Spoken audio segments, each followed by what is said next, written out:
Bueno, señores, el caso del asesinato de la jovencita Emily Peguero está llegando a su fase final. Ayer se presentaron las conclusiones de los abogados de la defensa y hubo réplica y contrarréplica de ambas partes, y los jueces de San Francisco de Macorís han fijado para el próximo miércoles a las 2 de la tarde la audiencia para dictar sentencia con relación a este caso en el que el Ministerio Público está pidiendo 30 años de prisión para Marlon Martínez, al que acusan de ser el autor material de la muerte de esta joven. Lo acusan de asesinato, y a su madre, Marlene Martínez, la acusan de complicidad en este hecho. Este es un caso desgarrador, es un caso en el que hemos visto a una familia humilde defender su dignidad ante no solamente los tribunales por este caso, en este caso en el que perdió la vida a su hija, o le quitaron la vida a su hija, sino que también estamos viendo a una familia humilde que ha tenido que lidiar con una atención mediática a la que no han estado acostumbrados. Y hemos visto el honor y la firmeza con la que se han manejado ante los tribunales de nuestro país y ante los medios de comunicación. Yo creo que es difícil incluso entender el dolor por el que esa familia ha tenido que atravesar, primero con la desaparición de su hija, una jovencita de 16 años. Acababan de enterarse de que estaba embarazada, para una familia de escasos recursos que evidentemente esperaba lo mejor en el desarrollo de su hija. Este ya era un golpe difícil porque entendían que iban a tener que enfrentar en conjunto la posible crianza de un bebé, una niña teniendo un niño. Estamos hablando de una joven de apenas 16 años. Luego desaparece Emily Peguero. Días de búsqueda, de impotencia, la misma impotencia con la que en muchas ocasiones lo hemos visto expresarse cuando entendían que el proceso no avanzaba. Estamos hablando de uno de los casos que podrían servir como ejemplo para entender los niveles de violencia, de feminicidio que tenemos en nuestro país, el temor a que haya impunidad cuando hay poder político de por medio. Y yo creo que esta familia se ha ganado el respaldo de la población por su manejo y por la gravedad del hecho, la manera en la que se ejecutó esta acción, la manera en la que pierde la vida esta niña, y posteriormente todos los pasos que se dieron para que su cadáver simplemente no apareciera. Las palabras de Adalgisa Polanco ayer en el tribunal, yo creo que nos dan una idea de el nivel de dolor, de la destrucción que causó en esta familia esta situación, y de la indignación que sienten por la forma en la que se manejó todo, desde el mismo momento en que Marlon provoca la muerte de su hija hasta la manera en la que su madre Marlene actuó posteriormente. Vamos a escuchar las palabras de Adalgisa Polanco en la audiencia de ayer. Marlene Martínez nunca me dio la cara. Míreme ahora, Marlene. Míreme la cara. Cuando digo que no siento odio en mi corazón es porque tengo al Señor aquí adentro. Yo nunca pensé que a mi hija me le era incapaz de hacérmele eso.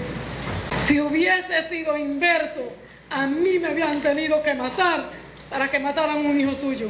Donde tú tienes la cara para mirármela y decirme que estás arrepentido, porque tú no estás arrepentido. Y el día que tú estés arrepentido, tú me vas a llamar y me vas a decir lo que faltan que tuvieron en esa habitación. Bueno, yo creo que son palabras con mucha fuerza. Sí. Ella se queja de la actuación de Marlene Martínez. El Ministerio Público acusa a Marlene de complicidad. Los abogados de Marlene están intentando que no sea condenada a 20 años de prisión, que es la pena que está solicitando el Ministerio Público, porque entienden que ella no tuvo participación en el asesinato de la jovencita. Sin embargo, se les hará un poco difícil defender las actuaciones posteriores todo el protagonismo que tuvo Marlene Martínez como madre de Marlon en el proceso de intento de desaparición y destrucción de pruebas, intentar ocultar el cadáver, toda esa fase en la que ella como madre actuó, y hoy en día pide perdón, pero para los familiares de Emely Peguero esto no es suficiente. Incluso Adalgisa decía que no cree que Marlon esté arrepentido, que las palabras que ha expresado en el tribunal, ahora que está pidiendo incluso una disminución de la condena hasta 5 años, entienden que no ha habido honestidad en la forma en la que él se ha manejado en los tribunales. Ella le reclama y le dice, si estuvieras arrepentido, hubieras descrito todo lo que pasó en ese apartamento, que es la parte que no expresaste aquí y no has sido capaz de decirnos. Sí, ahí hay 2 temas también que tienen que ver con los hechos que se le imputan tanto a Marlene como a Marlon Martínez. En el caso de Marlon Martínez, si notan lo que veíamos anteriormente, se alega por parte de la parte acusatoria que hubo premeditación. Y ese argumento es principalmente para calificar los hechos de homicidio agravado. El homicidio agravado es el asesinato y la diferencia en cuanto a condena serían 10 años, 20 años si fuera un homicidio simple y 30 años, que es la pena máxima establecida en el Código Penal, si es un asesinato, también conocido como homicidio agravado, precisamente porque tendría el elemento de premeditación o acechanza, que es el que alegan los abogados de la parte acusatoria, como señalaba. En el caso de Marlene Martínez, sin embargo, quizás algo que se puede puntualizar para el análisis legal del caso es que si bien hay un derecho a la no autoincriminación, que es algo que en otros países la mejor jurisprudencia ha hecho extensible a no incriminar a personas tan cercanas como por ejemplo los hijos, eso es un derecho a una pasividad. Eso no se extendería hasta, por ejemplo, los ilícitos como encubrimiento de cadáver, porque eso ya implicaría una actividad que si bien no es no autoincriminarse, no menos cierto es que ya entra dentro del terreno de lo ilícito.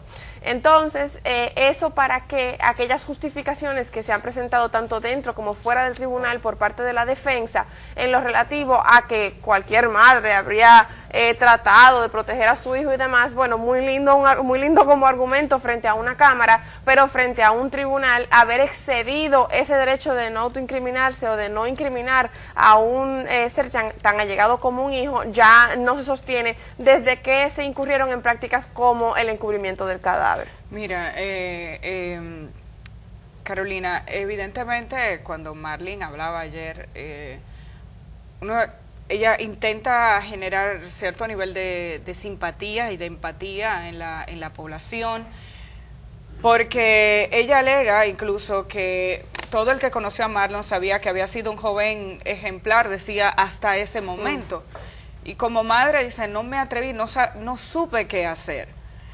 Vamos a escuchar primero a Genaro Peguero, que como padre incluso y como ser humano ha manejado de una forma diferente este caso con relación a la forma en la que lo ha hecho Adalgisa. E inmediatamente después vamos a solicitar, si nuestra productora puede, el corte de Marlene Martínez. Marlene, insisto, está tratando de que se comprenda. Ella dice que en ese momento de presión no sabía cómo actuar, pero evidentemente eligió el camino equivocado, equivocadísimo. Y su participación en los hechos posteriores a la muerte de Emely hacen que entendamos que al día de hoy hay una posibilidad de condena. No sabemos si al nivel que está solicitando el Ministerio Público, pero sí hay evidencias suficientes como para determinar que ella tuvo una participación muy importante en lo que pasó después. Vamos a escuchar a Genaro Peguero y posteriormente a Marlene Martínez.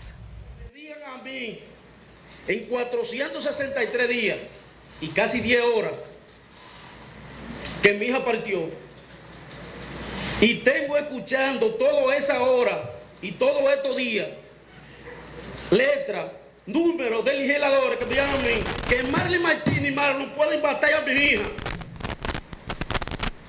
Que me digan a mí que un abogado puede venir a decirme a mí que ahorita yo salga de ahí con una juventud, por falta de juventud puede matar a otra. Ahorita yo puedo decirle cualquier cosa y ya como estoy viejo puedo venir la mente. Y la justicia no puede decirme nada. Aquí estamos para que cada quien sea responsable a los hechos. Y yo sé que ustedes son la gente más capacitada para dar el mejor ejemplo a la República Dominicana. Si ella hubiese sido inocente, yo mismo digo que sí que es inocente. Pero no es el contrario. Sabemos que ella es la culpable. Sabemos que ella fue la que hizo todo esto. Porque sin ella, Marlon no había hecho nada. Porque Marlon fue tratar que ella cogió 500 pesos prestados a alguien para echar gasolina. ¿Dónde tiene Marlon prestado para pagar un abogado, un doctor para hacer aborto? Y aunque fuera un aborto, también eso merece la pena 30 años. Porque ahí se la está haciendo a una niña sin ese doctor tampoco.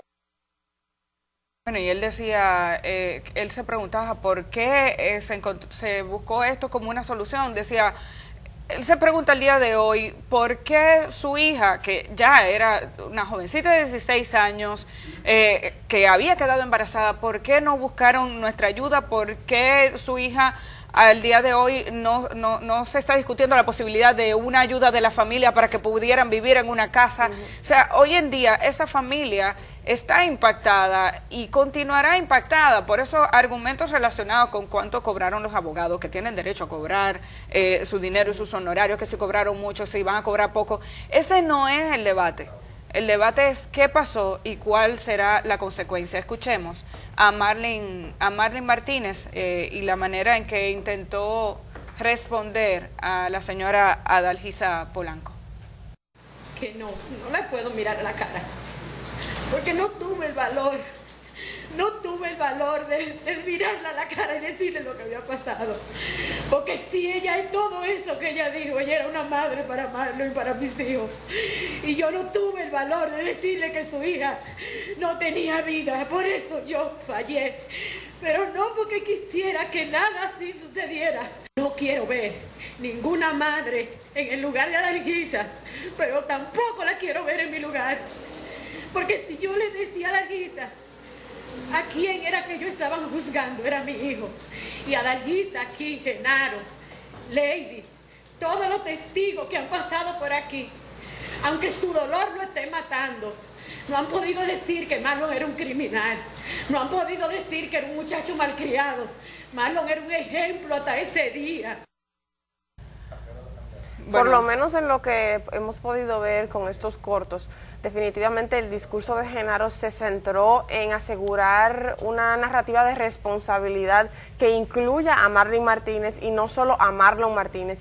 Y sin embargo, en respuesta a los alegatos de la parte acusadora, también Marlene Martínez lo que ha hecho es justificar su posición y explicar que precisamente partiendo de lo difícil que es estar en la situación de tener un hijo involucrado en este tipo de actividades, pues eso como a su juicio era tan difícil que es casi como un argumento, según ella, para justificar lo que había ocurrido. Definitivamente eligió el camino equivocado. Marlene Martínez incluso grabando un video en el que decía: Marlene, entrégate, sabiendo lo que había ocurrido.